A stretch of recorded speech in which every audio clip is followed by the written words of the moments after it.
स्टारफारा निउस्टारफारा लाटागाव ओनसोलनि फुटबल गेलेग्रा मोजां मोनग्रा साफ्रोमबो रायजो राजा गेलेगिरि बिथांमोन आंनि गोसो गोरबोनिफ्राय अननाय मोजां मोननाय जासिहरनाय थाग्रोबाय। जोंहा दिनै हाबाफारि बायदियै थारंगुरि गेलेग्रा फोथाराव जोंनि सालाकाटि स्पर्ट्स प्रमोटार ससाइटिनिफ्राय खुंजानो गोनां नैथि गेलेग्रा फोथार हिसाबै ग्रुप ए नि खेलाखौ ओपनिं सेरेमनि हाबाफारि दङ।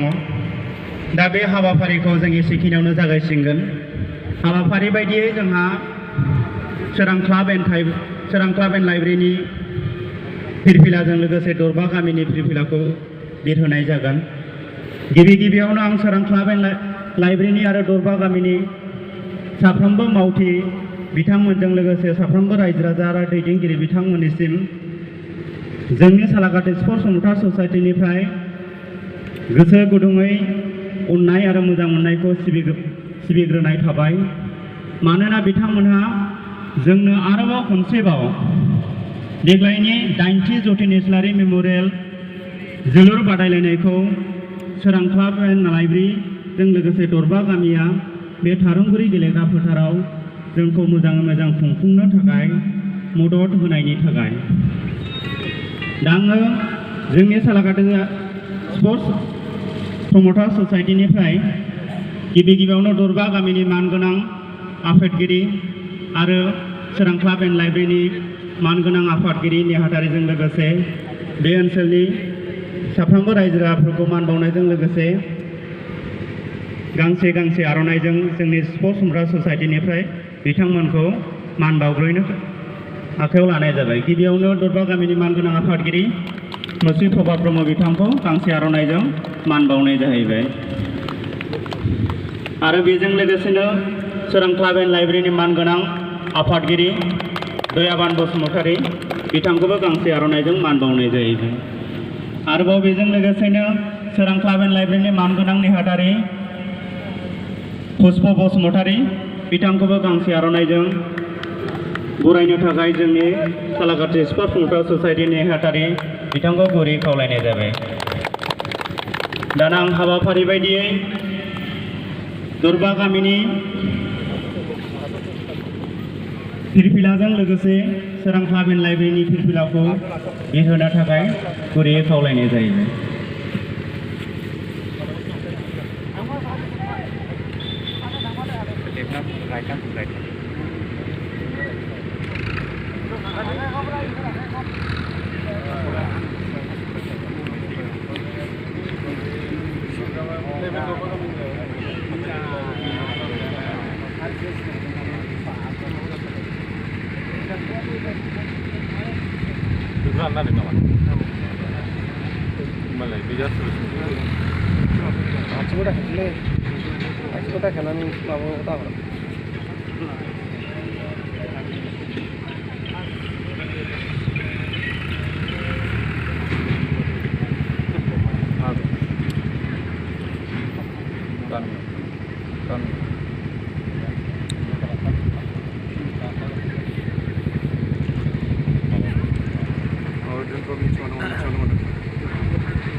हाबाफारि बायदियै जोंनिया दरबा गामिनि गोथार फिरफिलाजों लोगोसे सोरां क्लाब एन्ड लाइब्रेरिनि गोथार फिरफिलाखौ बिरहोखांबाय। दा जोंहा हाबाफारि बायदि आगोलांसै। फिरफिला उरायहोनाय हाबाफारिया जोब्बाय।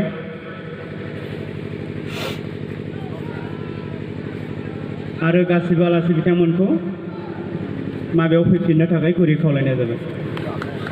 जौसाङाव फैफिननो थाखाय गुरै खावलायनाय जाबाय। रायजो राजा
खेलाखौ बेखेवबाय होननानै आङो फोसावबाय। गोजोन्थों।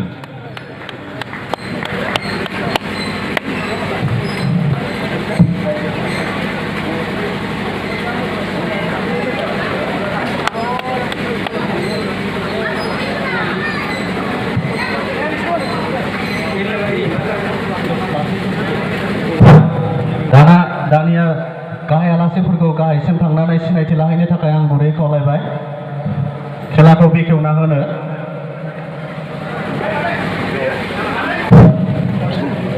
बयबो फैजोबदो।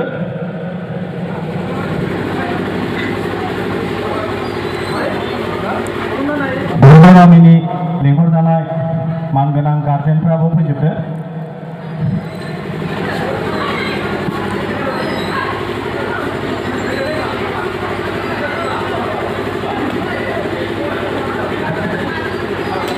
दैसो गांबाय बिरादनो फैलै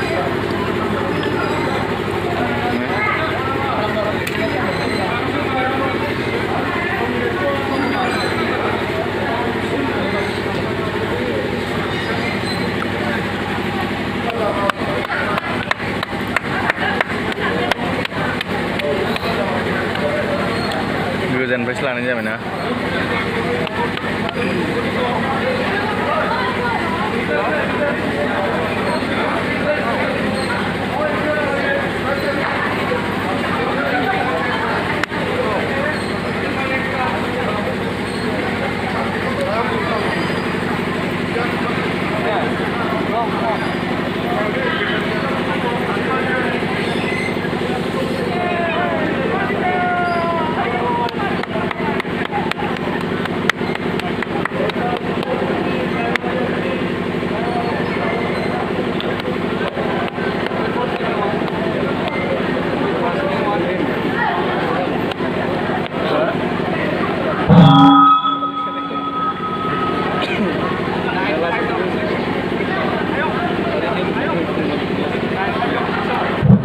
दानिया जाहाथे फैगौ दिनावबो आरो दिनैजों लोगोसे फैगौ दिनाव जोंनि खेलाया मोजाङै मोजां जोङो सालायलांनो हायो आरो जोंनि खेलाया जाहाथे सान्थियै बारलांनो हायो बिनि थाखाय जोङो दिनै भगबाननि गेजेराव भगबाननिसिम आरज गाबगोन 1 मिनिट। दा बेनि थाखायनो आङो रेफारिमेन बिथांखौ 1 मिनिटनि थाखाय रेफारि सुनानै 1 मिनिट भगबाननियाव आरज गाबनो आरो रायजो राजाजों लोगोसे जोंनि जेसेबां नायगिरि बिथांमोन दङ जों बिथांमोनखौ खावलायहरबाय। दानिया 1 मिनिट होनो थाखाय बल जोनानै जाहाथे बेखेवना होयो बिथांखौ जोङो गुरैयै खावलायबाय। मानिक बर्मन बिथाङानो जाहैबाय खेलाखौ आरम्भ खालामसिगोन। दानिया दुब्रागाव एफसि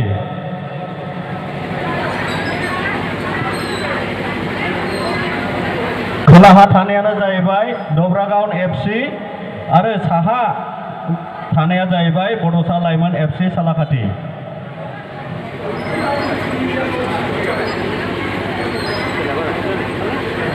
दुब्रागावनि गेलेग्रा बिथांमोनहा ब्लेक जार्सि गानदों अर्थात गोसोम।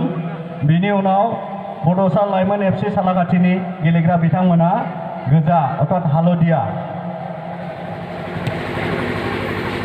गोजोन्थों।